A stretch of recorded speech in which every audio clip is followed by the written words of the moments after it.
Welcome to Beyond the Huddle, a Central Arkansas FCA podcast where faith meets competition. Join host Josh Adair and Zach Rose as they dive into real stories from athletes, coaches, and leaders making an eternal impact through sports. Each episode brings powerful conversations on faith, leadership, and living boldly for Christ in every field of play and walk of life. This is Beyond the Huddle. Welcome to Beyond the Huddle, the Central Arkansas FCA podcast where faith meets competition. I'm your host, Zach Rose. My co-host, Josh Adair. He's doing the Lord's work right now, sorting through, oh man, I don't know how many spreadsheets right now of students who made decisions for Jesus last night at Fields of Faith. It was a great night. We've got a really special guest with us today, and I'm excited to get to our conversation here in just a minute. But want to share really quickly about Sylvan Hills Fields of Faith that went down. At the time we're recording, it was last night, October 15th. But when you hear this, it may be different. But last night we had just under 700 students show up to Sylvan Hills High School, students from North Little Rock High School, the junior highs, anyone who's a student in Sherwood or North Little Rock was welcome, and anyone from the surrounding areas. And man, what a great night of ministry. I'm always so impressed and encouraged by just the turnout and students who are hungry to know more, to learn more. And that's all I ask of them. Just come with a heart that's open to know more, to desire, to ask the right questions, to come and just be ready to respond to whatever sense you feel like the Lord's leading you to. So, man, it was a great night.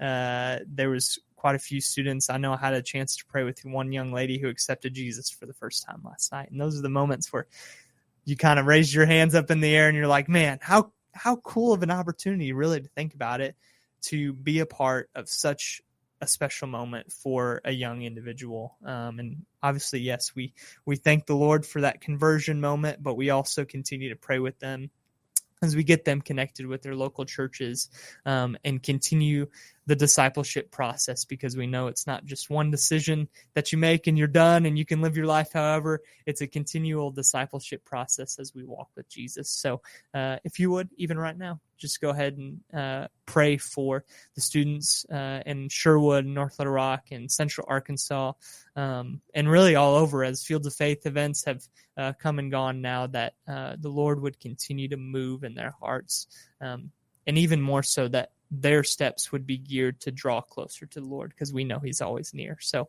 what a great night at Sylvan Hills. We're thankful for all of our sponsors. Thank you to everyone who supported, churches, volunteers. We're just super thankful, man. What a great first year it's been for me at Fields of Faith events. I'm super excited to get next year's events rolling, and excited for what the future has. So I know our campus ministry has grown because of events just like that. So thank you for your support, and even your support of the podcast as well. We appreciate you. On that note, we've got a special guest here, Mr. Grayson Wade. Grayson is a Youth Alive missionary with the Assemblies of God, and man, has been such an encouragement to me in my early steps with FCA. Not as competitors, not as anything other than brothers in Christ who are trying to figure out how to reach the students in Central Arkansas and throughout the entire state of Arkansas. So, Grayson, thanks for being here. And would you mind just sharing a little bit about yourself, what you do, and a little bit of your call to ministry? Yeah, well, Zach, thank you so much for having me. It's an honor to be here. And yeah, same thing, kind of pretty similar. FCA, Youth Alive, there's a lot of things we do, kind of overlap. Same heart for reaching the school. I look forward to digging into that a little bit. But I've been doing Youth Alive now for a little over 5 years. So coming up on 5.5, which is kind of hard to believe that I came in right in the heat of COVID. And so that was kind of interesting, coming in, trying to reach schools when schools were really closed off completely. But we cover the whole state with what we do with Youth Alive. Again, we'll talk about that in a little bit, kind of how it's a little bit different. But ministry's kind of always been my life. I just like you, I'm a pastor's kid. And so I always say I was in church the second Sunday of my life because I was born on a Saturday. And so my mom got literally one Sunday off. And then I was there, and just classic, whenever the doors were open, was there. Yeah. And church really shaped me, growing up, that I was blessed to grow up in a pastor's home where my parents really kind of said that it's a family calling. And so that was something we really embraced. And I'm a musician, so I grew up playing a lot of music. And just those two things, I would say most of my early memories were music and church that kind of found my footing in my relationship with God, found my call, and just had a lot of fun being involved in ministry and doing life. Lived a lot of places, really mainly grew up in Akron, Ohio. And then we moved to Ocala, Florida when I was 16. That's where all my family's from, is Florida. Mm-hmm. And then been in Arkansas now pretty much my whole adult life. And so at this point, it'd be 8 years here soon. It kind of feels like home. Mm-hmm. Yeah, that's awesome. It's been really, really cool to get to know you. I grew up AG in the world of the Assemblies of God, and it is such a tight-knit small world. I find that often. It's like, oh, you know this person and know that person. It's like, well, yeah, they're in the AG. It makes sense. But for someone who doesn't know anything about the Assemblies of God denomination or about what you do with Youth Alive, how would you explain what you do with Youth Alive and maybe your strategy to pursue students? Yeah, I'll kind of share what I've learned, because I'm assuming most of the audience is pretty familiar with FCA and kind of the philosophy and everything.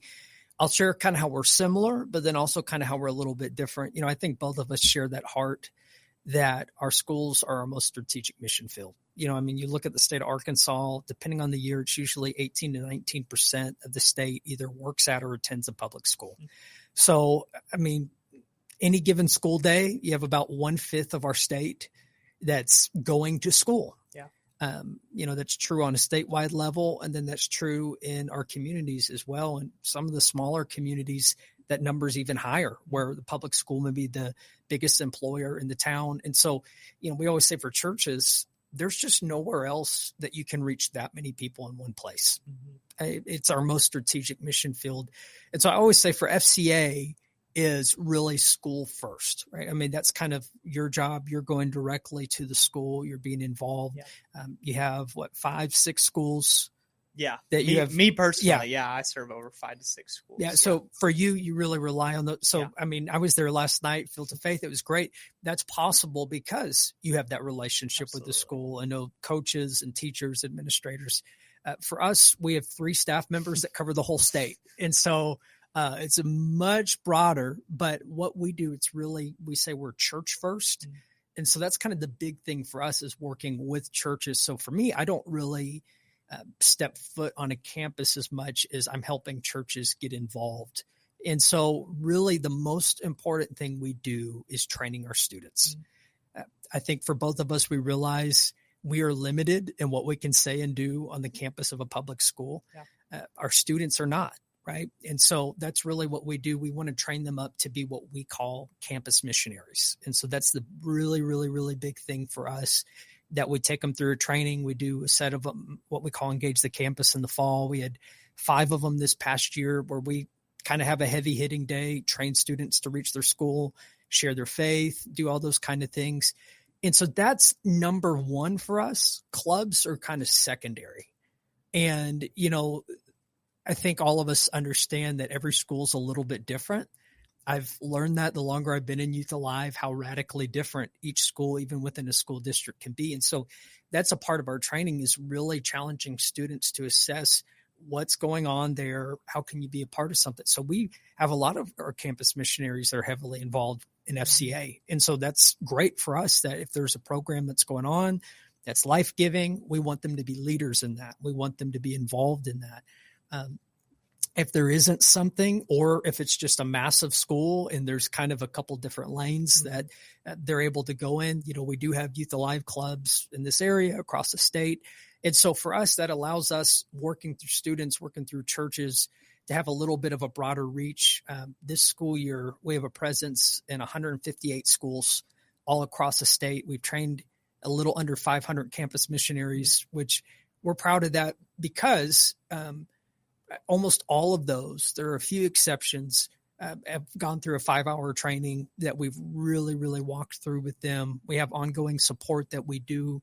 We really want them to feel like they're a part of something that's bigger than themselves. That's not just them at their school doing their thing, but they're joining a community of students across the state that are doing what they do. And so I would always say, FCA school first, we're church first. You're probably a little bit more club oriented. We're a little bit more kind of student oriented.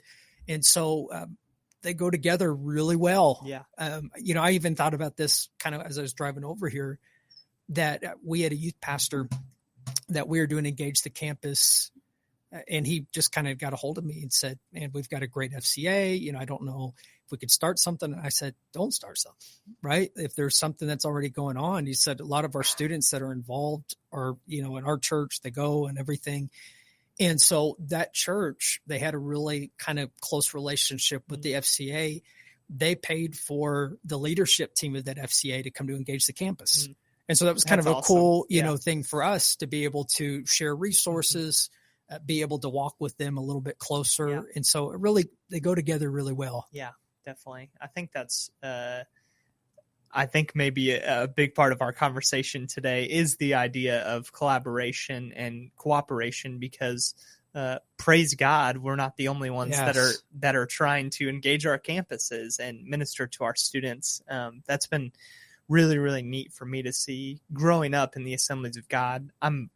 Was fairly familiar with Youth Alive and just a lot of ways that the AG pursues different areas of ministry. My dad being a pastor in that denomination, he was on here a couple weeks ago. If you haven't listened to that episode, Awesome. It's really great, super encouraging. But just to be able to learn from and understand, one of the biggest things I'm learning right now is to be able to best reach your community, you have to understand your community, and you have to understand how they work, how they talk, how they go about whatever they do throughout their day to fulfill whatever they're trying to fulfill in their life. That's a very broad statement, but basically with the understanding of where are they going, where are they headed, and how can we help them with where they're headed. So I think that's a huge part of it. And I know for me, and just getting to know this area, figure out who all is doing the same ministry, who all is working in our churches, just getting to know our youth pastors in the area. It's been a lot of, number one, I can't do this ministry without other people around me. Yeah. 2, I don't want to, because there's really, really incredible leaders that are planted in every single one of our communities across the state. And I'm sure you've seen that too, just engaging a lot of our churches and youth pastors. But I believe that as students see those leaders in their churches, and I'm a product of it too. I had some really great leaders in my youth group growing up and youth pastors that encouraged me, not only by the way that they spoke and preached to me, but by the way that they acted. And absolutely. I'm a product of their actions because I saw the fruit that came from their obedience to the Lord in whatever season it was. And so it's so important for us to have a multitude of people who are planted in a community, because number one, I'm going to get on a whole rant here, but when I was growing up in youth, I can remember I had 3 or 4 different youth pastors in my time from middle school to high school, and consistency in relationships is so important. Consistent role model, someone who's planted and rooted right where you are. The other thing is just consistent actions and what you're hearing, what you're seeing from that role model as well. So, I've really enjoyed the ways that we've been able to collaborate. You guys have been a huge help to us in our Fields of Faith events with bringing your audio equipment and LED boards. And some people say, well, why do you need all that for worship night? I would argue that's how are we supposed to tell 3,000? We had 3,000 plus in Cabot. How are we supposed to have all them here if we don't have audio equipment? If we don't have a screen? A lot of these students aren't coming from a church background. Yeah. So they're uncomfortable if they don't know the words to the songs. And it's a really neat way to engage students, and has been such a great, I don't want to say compliment, because it's not a compliment. It's just a whole partnership with you guys to be able to partner with you and again, help you invest more so back into the ministry that you're doing as we partner in that way. So I don't know if you can share much about that. I know you're not as involved necessarily with the technical side of that, but how you're able to do ministry throughout the school year with different rallies you do on campus, and maybe what that looks like with your traveling equipment and all of that. Yeah. So we've got we are blessed to have a really good sound equipment that's actually paid for by our Arkansas students that have funded that. And so we recently made that upgrade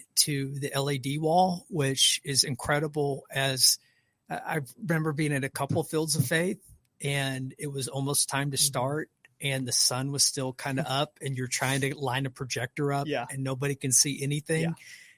That is miserable. And so having the LED wall, shining and having its own, that's been a game changer for us. And we're really blessed. I've got a guy that works with me named Graham Doan that oversees outreach for us, and Graham does an incredible job. And so, he's been involved a lot more with our sound equipment and being able to kind of be involved on that front. But with that, he came on 2 years ago now to do outreach for us. And so,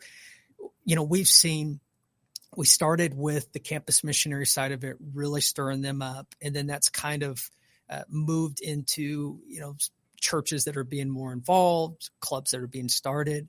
And now there is that appetite kind of for the larger scale things. And so we knew that was going to kind of naturally be the progression over these last few years. And so now we've been excited to be able to use some of our equipment for stuff that, we've got clubs on the ground, students on the ground. And so we've got coming up first week in November, we're going to do a school tour and just be able to do that where we do 2 or 3. I think there may be a day where we do 4 assemblies in a day and a night event. And so we're really excited for that. It's some long days, but it is a lot of fun, being able to hit the road and go out. And we did that in March, was our first one that we had done during my time. And it was really special. We had a good time as a team. It's all got to do some cool stuff. So we're planning on doing 2 of those a year.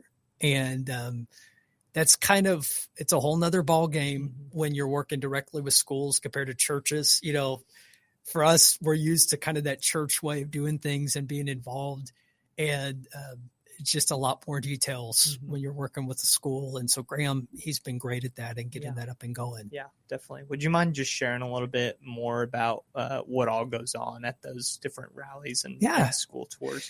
Yeah, so it would be very similar, I would think, to kind of a Fields of Faith, layout where you'd have worship, you'd have a couple student testimonies, and then have somebody that's really sharing the gospel.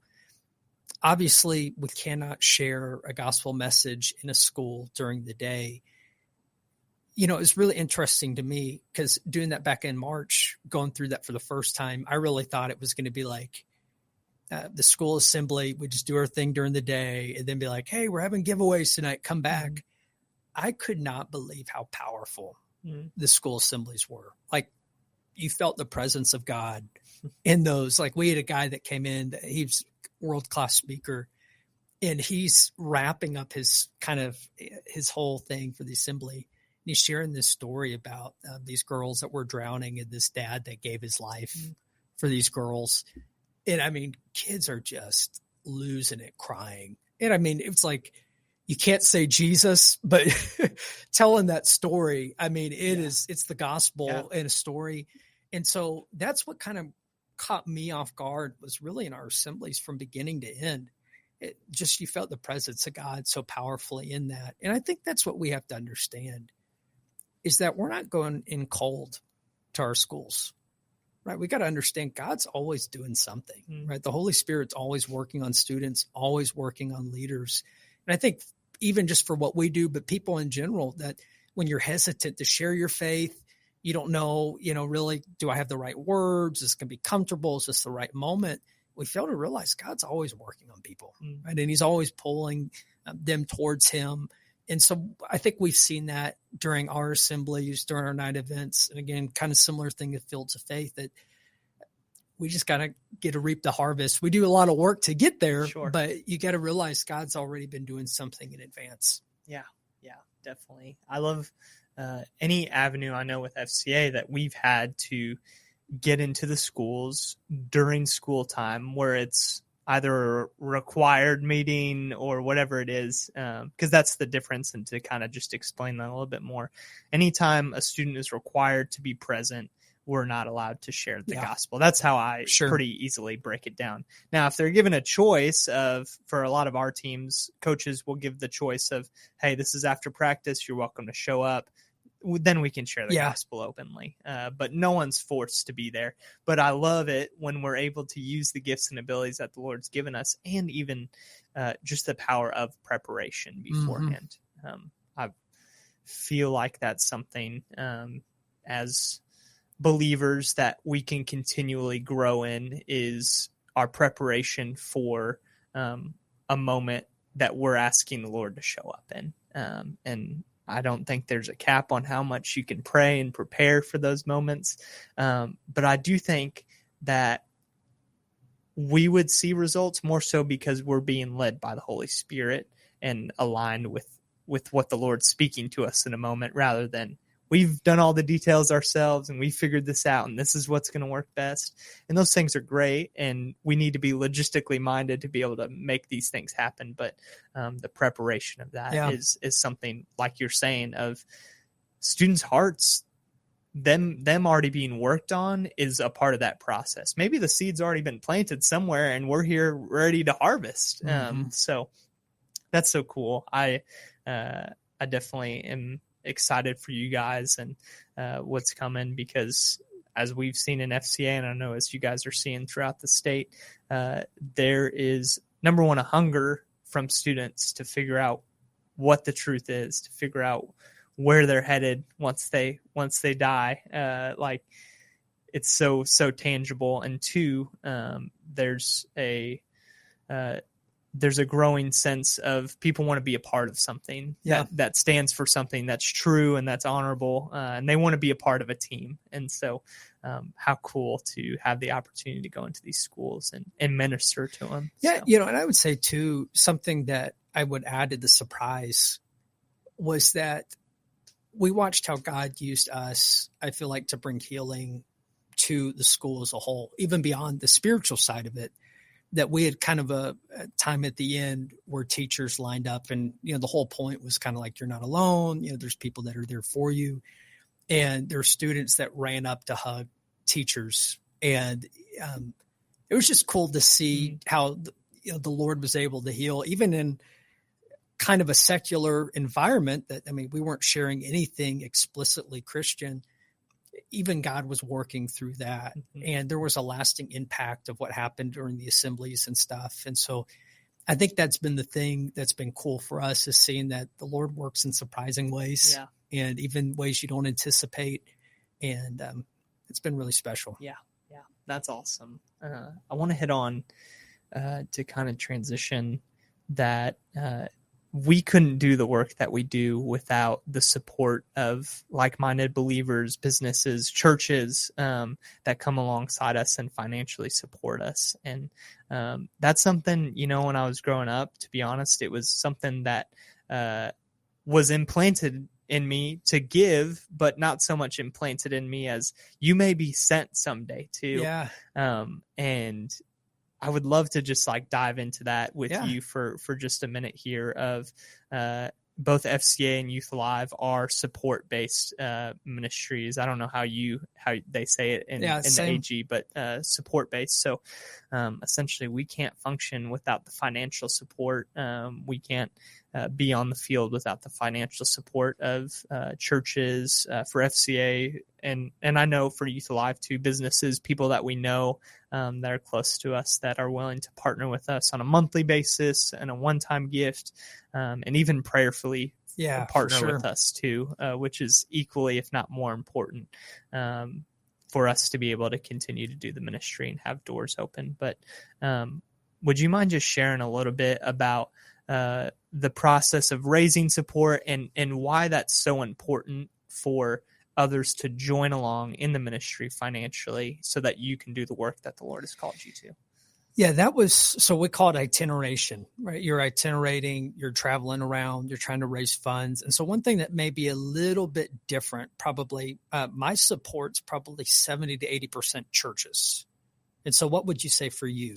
Mine's probably 85% personal or non-church, church members, but non-churches giving gifts. Yeah. And so it is a little bit different because with us working directly with churches, for me, not growing up in Arkansas, it was really helpful to travel around, to see our communities, to meet pastors, hear their story, hear about what they're excited about, be able to share about what we do with Youth Alive.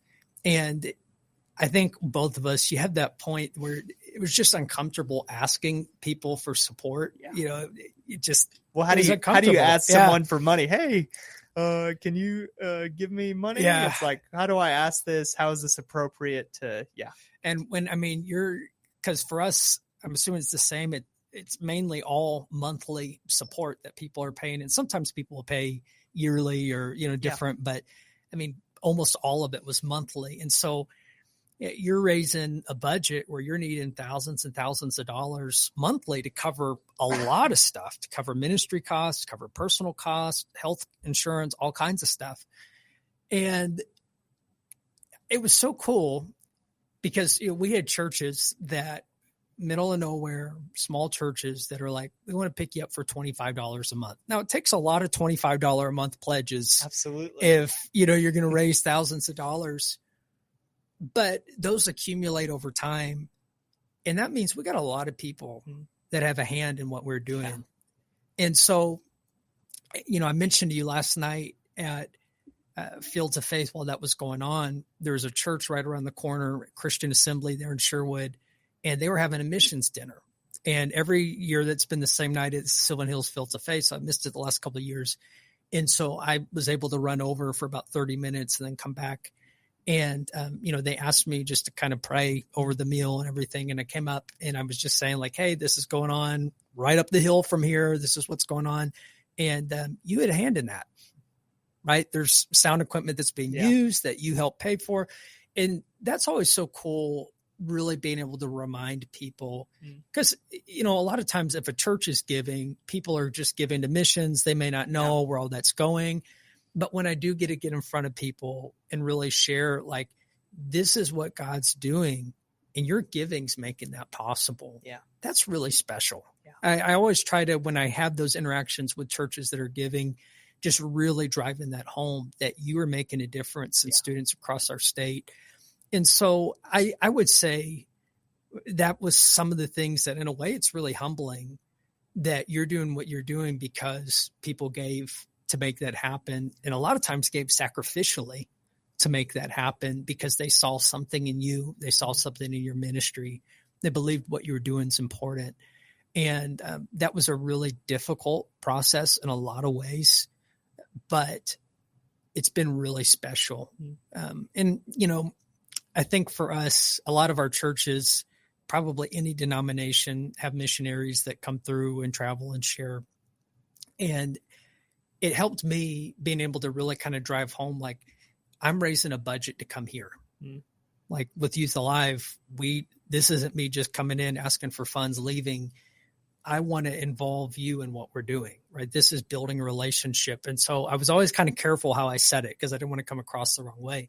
But I said, we're the only missionaries you'll ever meet that are raising a budget to come here.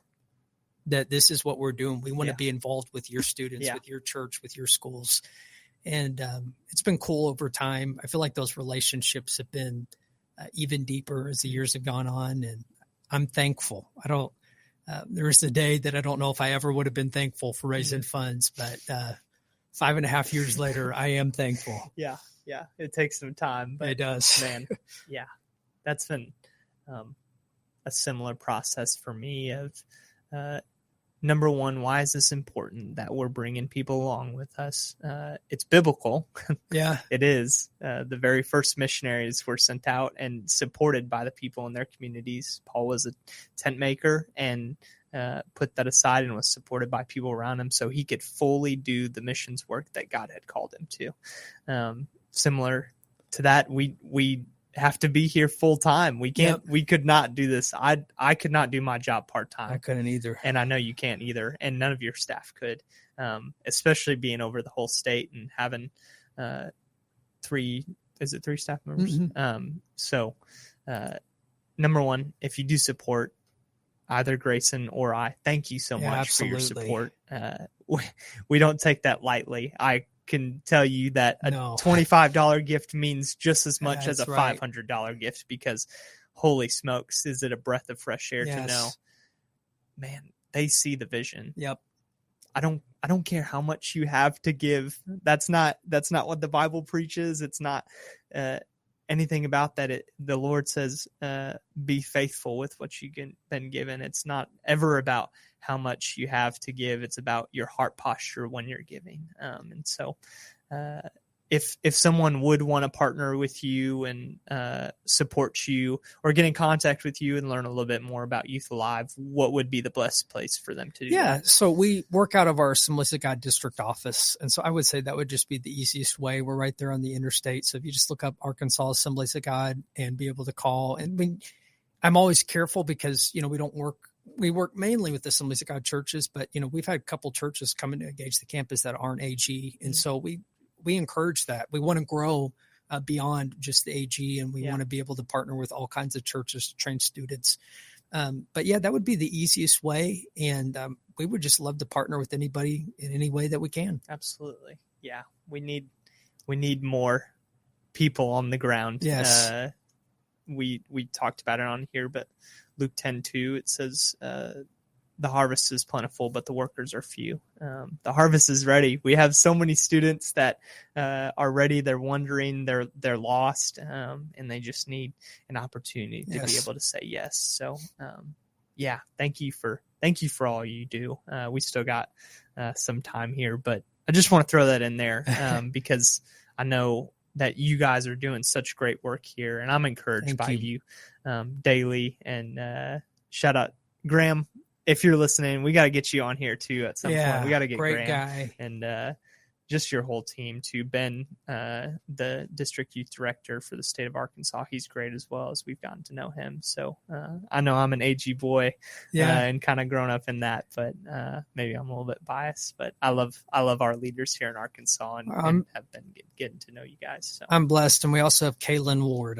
She's our. I don't know if you've met Kaylin, but I've been blessed with a great team. Definitely. I really love working with them. It takes a team. So want to kind of dive into what you were saying there just a minute ago about even getting churches outside of the Assemblies of God involved in what you're doing. So I want to just strip that down to the root of why you say something like that, right? So when I think about FCA, what I've learned coming to the state of Arkansas is a lot of people predominantly viewed FCA as a football ministry, which traditionally it has been in certain areas, depending on who's doing the ministry and what that's looked like. Praise God. We love that we're able to impact football teams, but FCA's mission is to reach every coach and every athlete. So when we really think about that in larger scale than that, the Great Commission is to go to every nation, every tribe, every tongue.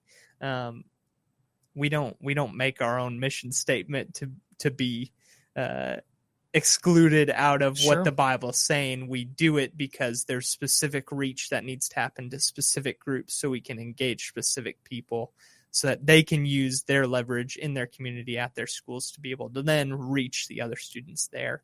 But that doesn't mean that it's exclusive to just those students. So can you maybe share a little bit about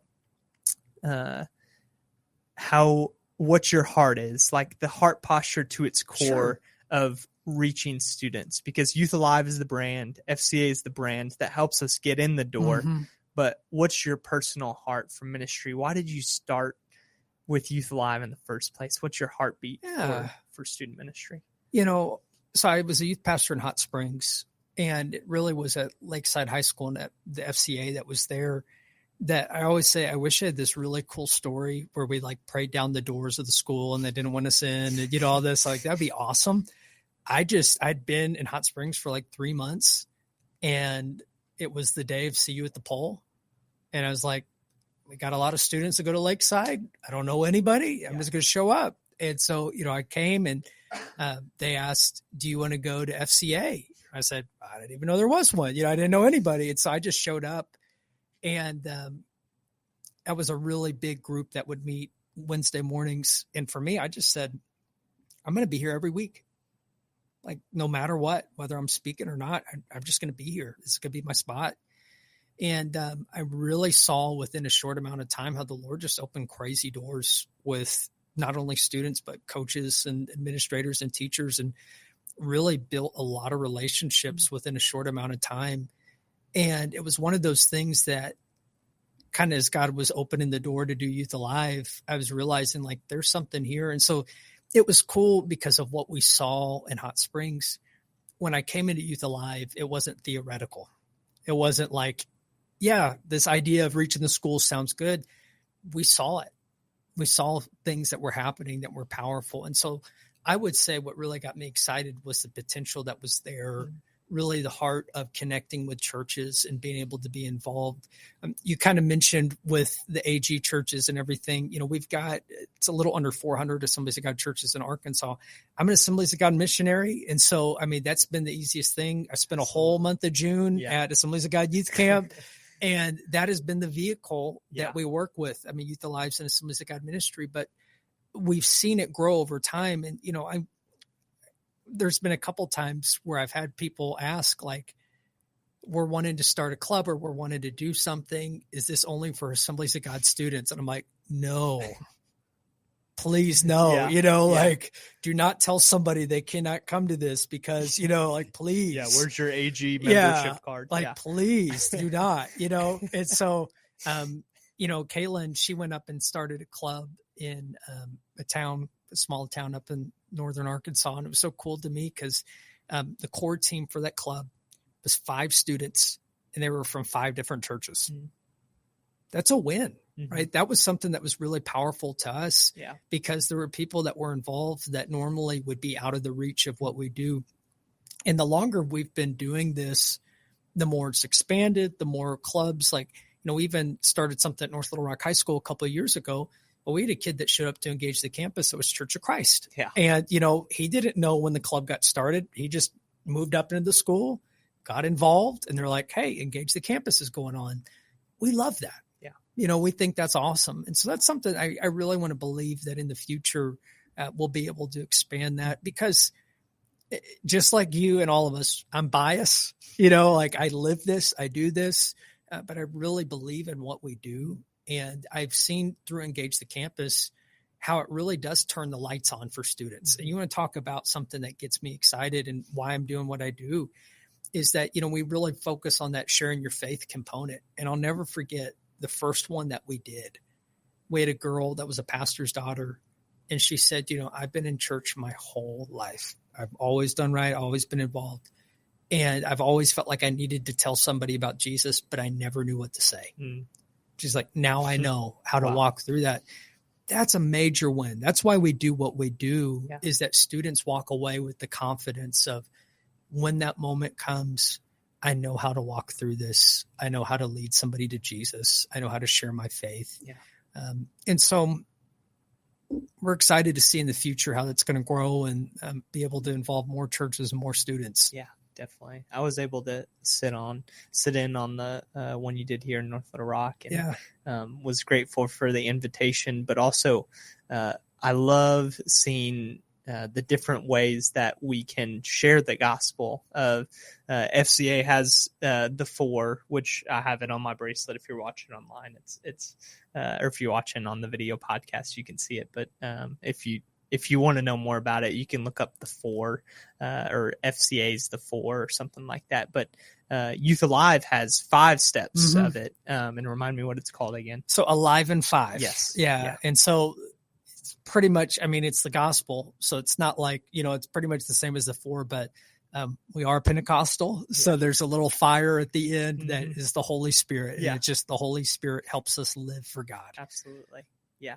Yeah. I love the way, I know Graham was in there teaching it when I went in there, but the emphasis on it doesn't stop with just a decision. It's continued relationship with Jesus, and he's allowed that through the Holy Spirit. That's what goes with us every single day as we go into our campuses. I love that story of that student too, of, man, I've seen a lot of pastors' kids. I'm thankful in the Illinois district. The whole state of Illinois, we had pastors' kids camp. I'm a proud Illinois PK, and I love being a pastor's kid, but man, oh man, there's some pastors' kids out there that are just wild, and I love them to death. I do love them, but everyone needs to be equipped at some point with how to go out and reach their friends. Well, and I'll tell you, that's a big part of my story was that between Ohio and Florida at the times I was there, I had a passion to do something. I felt like God was calling me to do something, but there really wasn't a vehicle to do it. We didn't have Youth Alive, the club or the schools I were at, we didn't have FCA. And so, I was really at a place where if there would have been somebody to walk with me, I think I really could have done something, that the Lord really would have used me. And I always say, I don't want any student to have the excuse that I had, that I want them to know we're going to walk with you. We're going to equip you. And that's part of why we work so hard to create like our community of campus missionaries, because we want students that, maybe they came to engage the campus, they kind of felt a nudge in a direction, but man, if we can get them to hear a story about what God's doing in a school of a student that's just killing it, then they walk away going, man, I've got to do something. I've got to be more involved. I got to do something. So we really try to kind of use that students in different parts of the state to be an encouragement to other students as well. Yeah. Definitely. That's a huge part of our Fields of Faith night as well. For Student sure. testimonies. There was a couple of students that came up there last night, all of the students, but just like, man, fiery, sharing their testimony of what God has done in their life. I'm glad you say that, because I wanted to ask you, not just for the one shining moment that we can share and glorify God for, but one of the many stories that you've seen. Would you mind just sharing a story of some student's impact, or a story of one of your schools in the area that you've heard report back of, man, we've seen some incredible impact because of a student's faithfulness to follow the programs that you're doing? Or would you just mind sharing a story about that? Because we're so student heavy and training students, we have one, a student named Carson, and goes to a pretty big school, came to engage the campus. And he really, at the time, was in middle school, I believe 7th grade, it's a couple of years ago. And he walked away wanting to start a club at his school.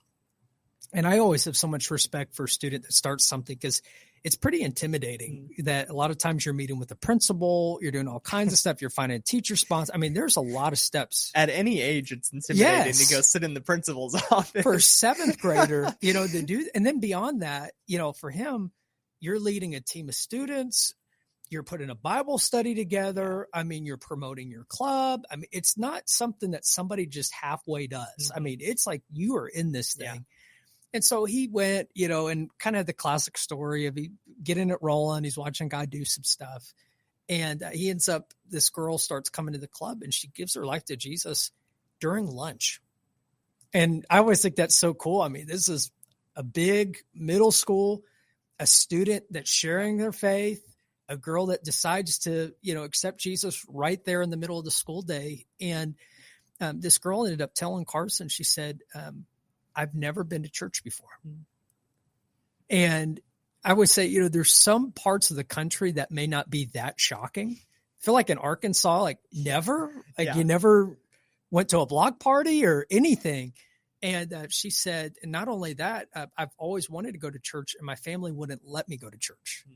I even had family members that when I would ask if I could go to an event, they would make fun of me for wanting to go to church.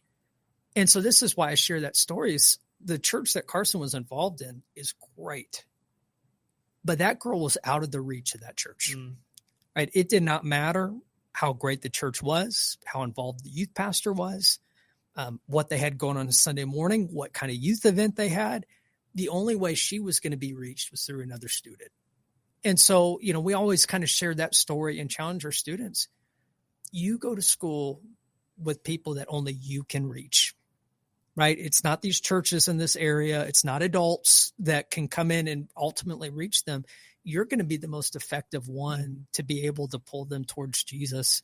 And so I would say that really captures why we do what we do, empowering students to be that campus missionary, believing that there's students that only they can reach. Yeah, definitely. You shared a little bit of how those who are wanting to financially support can partner with you. How about for a student who would say, man, you know what, Grayson, I want to make that change on my campus. I want to start a club. How would they reach out to you and get a hold of you? So the easiest way would be through our social media, AR Youth Alive. We're on pretty much everything. And that'd be an easy way just to send us a message. Kaylin's the one that really kind of does the follow-up with our students, and she does a great job. And, we do engage the campus. Like I said, that's kind of our big thing in the fall that we really work with students. But even beyond that, we do a lot of stuff directly with churches and smaller groups. So even if we had a group that said, hey, we really want to train our students in Alive in 5, how to share their faith, or we want to train our students to start something, whatever that may be, we have the ability to come in and do something. Because we work with churches, first, we're really good at just being flexible, that, meeting their needs, because we've done things across the board, large, small, anything in between. But yeah, we'd love to partner with anybody in any way we can. Yeah, definitely. I know a lot of people who are looking at campus ministry or at churches in their community can often see competition as a driving force to how big of an event can I do, or how much of a production can we put on. And man, it's really easy for your heart to become hard and bitter to the comparisons of the world and our human nature taking over to say, that's really awesome that I'm so incredibly grateful that Youth Alive has such great production equipment. So not only that we can benefit from it, but so many other students around Arkansas can benefit from it. We've got about 5-7 minutes left here, but I really want to drive this home of competition. FCA is a sports ministry, and I love to compete. I really do. And I grew up going to Illinois district camps, and teams and competition is a huge part of that camp. But don't get it mixed up. At the end of the day, when I'm done running in the mud and getting really irritated with my teammates for not putting on the correct show of their skills and abilities, at the end of the day, none of that matters. It's about the heart change and the heart posture. And I think that in this season of growing into a position with FCA, because I'm always learning and growing, it has been such a renewal of my mind to be able to think through, okay, I work for the Fellowship of Christian Athletes. That's who employs me. That's who helps me be on the ground, do the ministry that I'm doing. But really, I'm just a missionary. I work for God, right? Yeah. I work under the same call that every single other Christian should work under, right? There's no, I was talking to someone the other day. It's like, man, that was a really good church or something like that. Or that was like, we use these adjectives to describe something that it doesn't really make sense when we're saying it. It's like, oh man, well, he's a really obedient Christian. It's like, well, isn't that a part of just being a Christian? Yeah. Like it kind of makes sense that that's kind of enthralled in there. But in terms of like competition, I can feel myself having heart checks at times too. And that's just a real general thought as I've gotten into this of like, man, as I've gotten deeper and deeper into it. And I'll just share this real quick of at Sylvan Hills High School, we had been trying to get an FCA huddle started, and there's been really great Youth Alive presence there historically. And I remember thinking, well, man, how can we reach the athletes on campus? How can we get an FCA huddle started? And really wanted to drive it, and was trying it. And they were telling me that the FCA and Youth Alive huddle was going to, or the FCA huddle and Youth Alive campus ministry was going to just meet together. And my first thought was, oh man, like what did I do wrong? Yeah. And then afterwards, we wanted to make the maximum impact that we could, obviously. But I realized afterwards, and after we had called you and talked about it, you asked the question, so what's your goal here? And I remember that stuck with me. It wasn't aggressive. It wasn't anything like you were upset with us, but it was like, what's the overarching goal here? And it was such a good reminder to me and such a good heart check, because we can fall into pride and we can fall into that temptation just as much as anyone.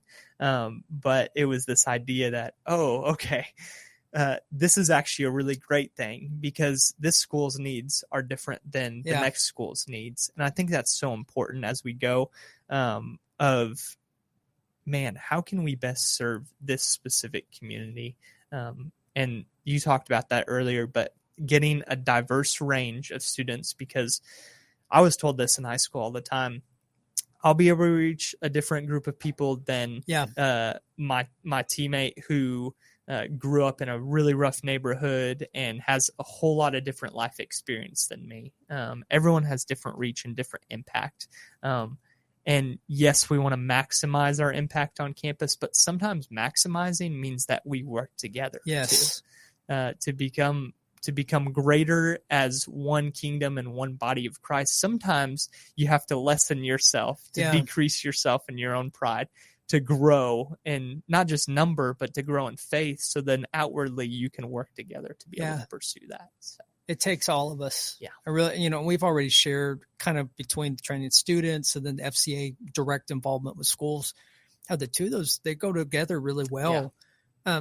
But this is what I just always try to encourage people with this, that, I'm assuming that if somebody's listening to this, they have a heart for their schools, right? That there's some type of involvement there, whether it's a donor, whether it's a coach, student, whoever it is.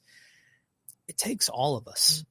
And I'm sure you've had the same interaction. People always ask me, they're like, so what are you doing to reach the schools? And the whole emphasis is that's your job. That's you, right? That you need to be doing that. And, I almost want to say, well, what are you doing? And I'm not saying, you don't need to quit your job and start showing up at the school every day, but are you praying for your school, right? If you believe that this is important, are you making that a point? Yeah. To pray and to be consistent. So that's my heart. Anybody listen to this, with Youth Alive, we call them prayer partners, whatever it may be. What school are you connected to? Maybe you just live by it. Maybe like for me, you have a spouse that works at one. And how are you praying for that school? Yeah. How are you having a heart for that and believing God's going to do something? Yeah, definitely. Well, man, I don't want to wrap up this conversation, but, our time is coming to a close here. Thank you so much, Grayson, for your time. Again, if you're listening to this and you say, man, I want to partner with Youth Alive, I want to partner with FCA, reach out to the Arkansas Assemblies of God office. And if you're a student that says, man, I want to make a difference on my campus, there's outlets for you to do that. And we want to get you plugged in. Yes. So please reach out to Grayson and his team, his incredible team at Arkansas Youth Alive. Do you say it's AR Youth Alive on social media? Or if you want to reach out to FCA, it's Central Arkansas East FCA or CAE FCA on social media handles. But thank you so much for joining me today. I told you 52 minutes goes by quick, so, it was great. But thank you again for joining us on Beyond the Huddle, Central Arkansas East, or the Central Arkansas FCA podcast. Thank you. We'll see you next week.